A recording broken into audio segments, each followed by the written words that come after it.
hell is up, entry point gamers? Since my last Financier video got me a lot of big money, I'm making another one called Speedrunning Entry Point Like a Pro, in which I complete the Financier in just 30 seconds and explain how you can get faster times than me. Also, I removed all the runs from speedrun.com due to them being too inferior to mine.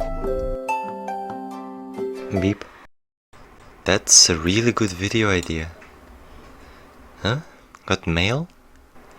Didn't know they delivered it at night right to my room. Delivery technology has truly come a long way.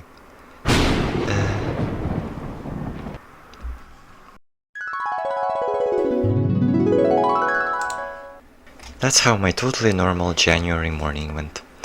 On that day, I had a brief reflection on the community of the Roblox game Entry Point. Some questions were coming up more than others. For example, when is Operators releasing? Or anyone Iron Man Legend mixed 1/4 need jug? The latter is a timeless classic, but one that appeared the most was, what's the best mission to grind in stealth solo? Which is the question I will answer today. There are 4 nominees for the best mission to grind: the deposit, the auction, the financier, and the setup. To analyze which mission was the best, I did 10 test runs for each mission to refresh myself on how they play out.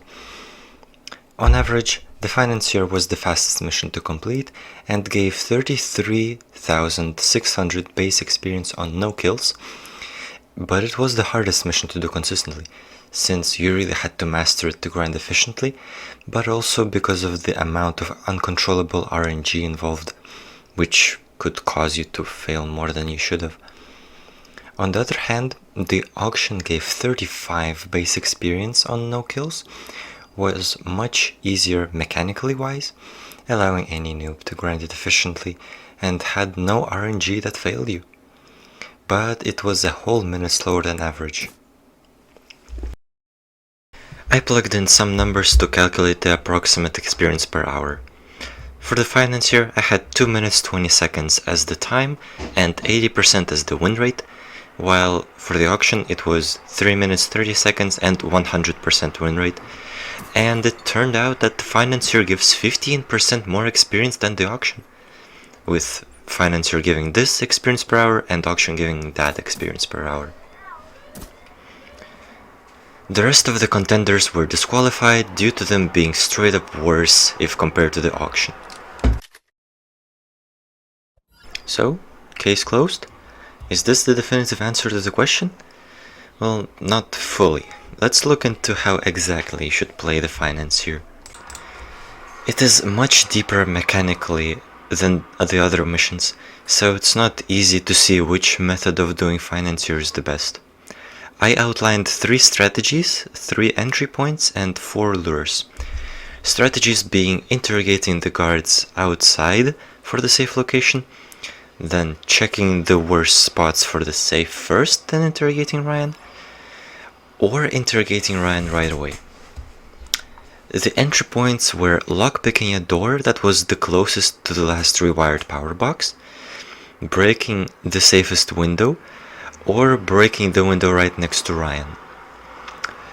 There were 4 lures for each of Ryan's pathfinding's locations, with the first being in the kitchen near the wall, second in the kitchen near the table, third in the living room, and fourth on the 2nd floor. The lures also had B and C classifications, B being used when Ryan was lured outside of the penthouse, or C when he was taken out right on his pathfinding spot, so without luring. And so the data collection began. Since February 1st, 2025, wow, I did 200 runs for financier without prioritizing any specific methods of completion. Well, you might think that doing the financier for that long and for that much is gonna get boring eventually, but no. This is what happened every time I played this mission.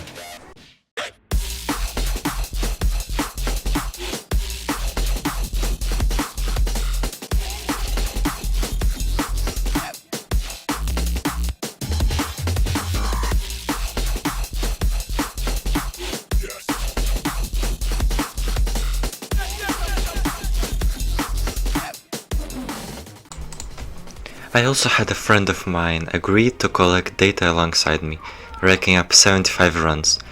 But for the analysis, I will analyze our results separately, because while our playstyles are similar, our skill levels are not, with me being a seasoned player while he's just starting with his first challenges. In my first 180 runs, one method in particular had the most entries. Lockpicking a door and interrogating Ryan right away with 102 runs. This is because this method is the most applicable in most situations. It was mainly used when I was minimizing both my completion time and maximizing win rate, which is what you do to achieve optimal grinding, with the win rate being around 89% and the time of 2 minutes 13 seconds.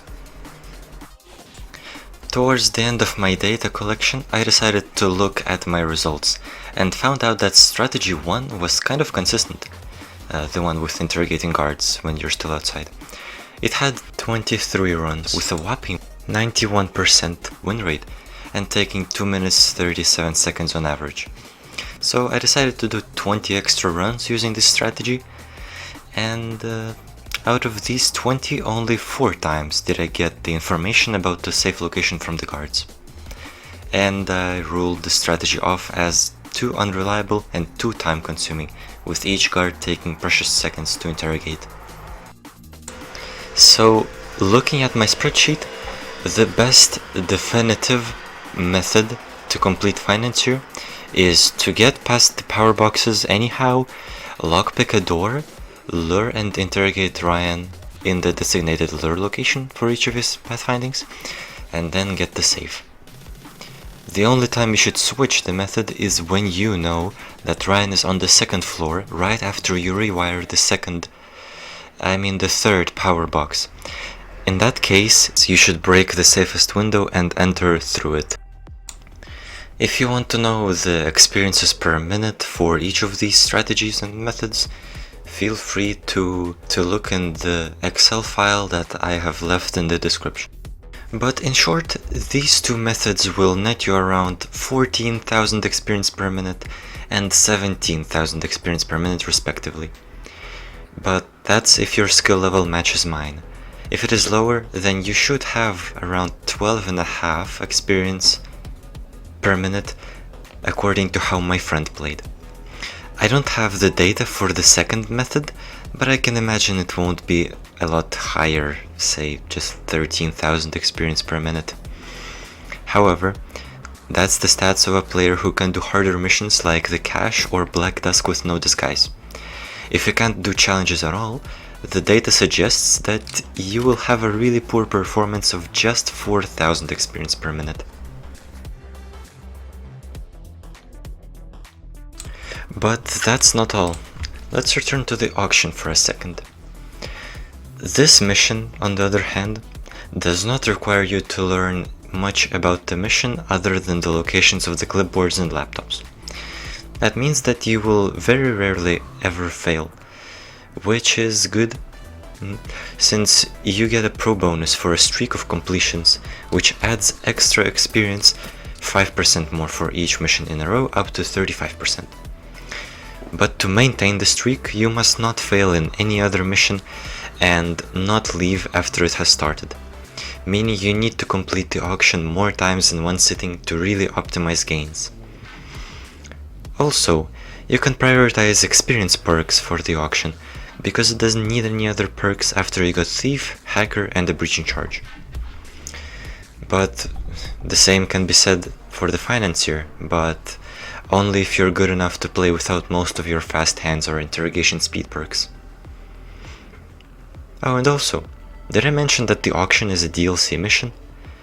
But then why would you spend real money on a game which you aren't good at? Yeah, let that sink in. So, the best mission to grind an entry point on Legend difficulty, Stealth Solo, is the Financier if you're good enough of a player, and the auction if not so much. With the skill trees I left in the description, of course. If you want to verify the validity of my analysis or just look at it, the Google Sheet is also found below. I've also created a playlist with some runs I thought were funny or special in some capacity. That was my thorough research. Thanks for watching, and thanks for 100 subscribers.